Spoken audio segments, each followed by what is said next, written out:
మీ అందరికీ కూడా ప్రభువైన యేసుక్రీస్తు పేరట శుభాలు తెలియజేస్తా ఉన్నాను. దెయ్యాలు వేదాలు వల్లించుట అనే సామెత మీరు విన్నారు కదా. ఇప్పుడు నేను మీకు చూపిస్తాను. ఈమె పేరు కరాటి కళ్యాణి. శాలేం రాజు గారు మల్లెపూలు గురించి చేసిన వ్యాఖ్యల మీద ఒక టీవీ ఛానల్లో ఇంటర్వ్యూ ఇస్తూ ఈమె మాట్లాడుతూ ఉంది కదా, బైబిల్ ఒక బూతు పుస్తకము అని అంటూ ఉంది. కరాటి కళ్యాణి, ఇప్పుడు నేను అడుగుతా ఉన్నాను, నీ బ్రతుకు ఒక బూతు బ్రతుకు కదా, నువ్వు మాట్లాడే మాటలు బూతులతో నిండిన మాటలు కదా. ఆ ఛానల్లో ఇంటర్వ్యూ ఇస్తూ ఈమె ఎలాంటి మాటలు మాట్లాడిందో ఒకసారి వినండి.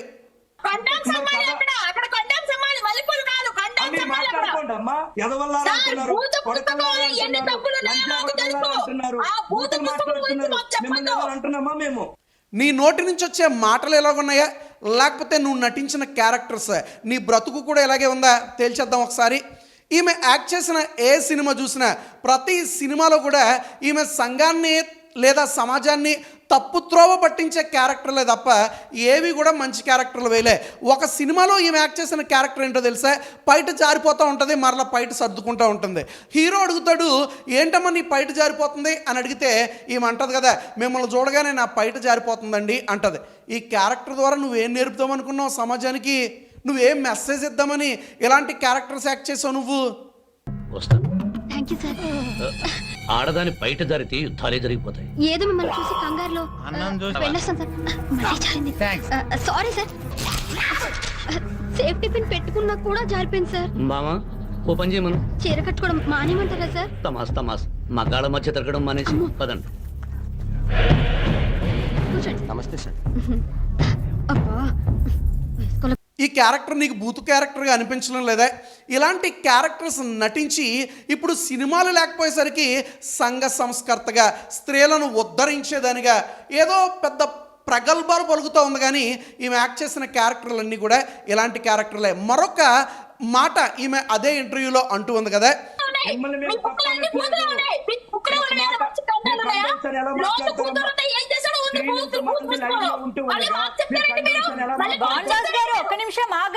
తండ్రితో వ్యభిచారం చేసిన కుమార్తెల గురించి మాట్లాడుతుంది. అంటే లోతు తన కుమార్తెల గురించి, అక్రమ సంబంధం గురించి మాట్లాడుతుంది. మీకు మరొక క్లిప్పింగ్ చూపిస్తాం, అనంతరము దాని గురించి మాట్లాడుకుందాం.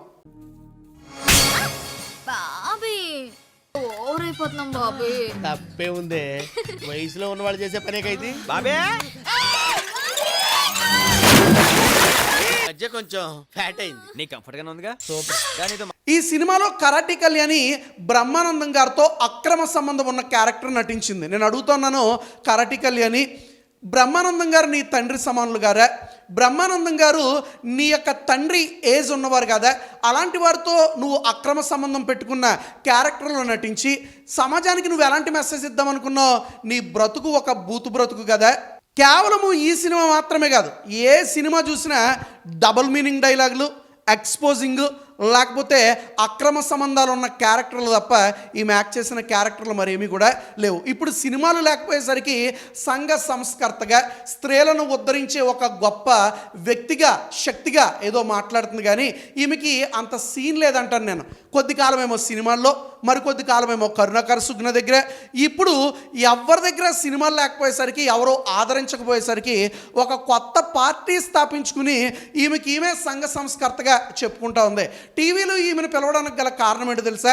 వారి టీఆర్పీ రేటింగ్స్ పెరుగుతాయి, వారికి కొన్ని వ్యూస్ వస్తాయి కనుక ఇలాంటి దాన్ని పిలుస్తున్నారు తప్ప, ఇలాంటి ఆమెను పిలవడం వలన స్త్రీలకు మరింత చెడ్డ పేరు వస్తుంది తప్ప స్త్రీలకు మరింత మంచి పేరు వచ్చే అవకాశము లేనేలేదు. ఇదే ఛానల్లో ఈమె ఇంటర్వ్యూ ఇస్తూ అంటూ ఉంది కదా, నేను డిబేట్కి వస్తాను, బైబిల్ ఒక బూతు పుస్తకము అని నేను నిరూపిస్తాను అంటా ఉంది. నువ్వే అంటా ఉన్నావు కదా డిబేట్కి వస్తానని, అయితే రా తేల్చేద్దాం. నువ్వు భగవద్గీత, మహాభారతము, రామాయణము అన్నీ కూడా తీసుకుని వచ్చేసే. నీకు ఎన్ని పుస్తకాలు ఉన్నాయో నీ సనాతన గ్రంథంలో అన్ని పుస్తకాలు నువ్వు తెచ్చుకో, నేను బైబిల్ తీసుకుని వస్తాను. ఏది బూతు గ్రంథమో మనం తేల్చేద్దాం, ఎందులో బూతులు ఉన్నాయో మనం తేల్చేద్దాం, ఎక్కడ మనుషులు తప్పు చేశారు, ఏ గ్రంథాల్లో దేవుళ్ళు తప్పులు చేశారు అనేది మనం తేల్చేద్దాం. నువ్వే కాదు, ఎవరిని తీసుకొచ్చినా డిబేట్కి సిద్ధమే. ఒకవేళ నువ్వు రాగలిగితే గనక నిన్ను ఆహ్వానిస్తా ఉన్నాను, నువ్వు రా, నువ్వు ఎక్కడికి రమ్మంటే అక్కడికి వస్తాం, ఏది బూతు పుస్తకమో తేల్చేద్దాం. ఇలాంటి వారి మాటలు విని మీరు మోసపోవద్దు. సత్యము ఎప్పటికీ కూడా మనల్ని స్వాతంత్రునిగా చేస్తూ ఉంది. అట్టి సత్యము మనల్ని స్వాతంత్రునిగా చేయునుగాక. Amen. May God bless you all.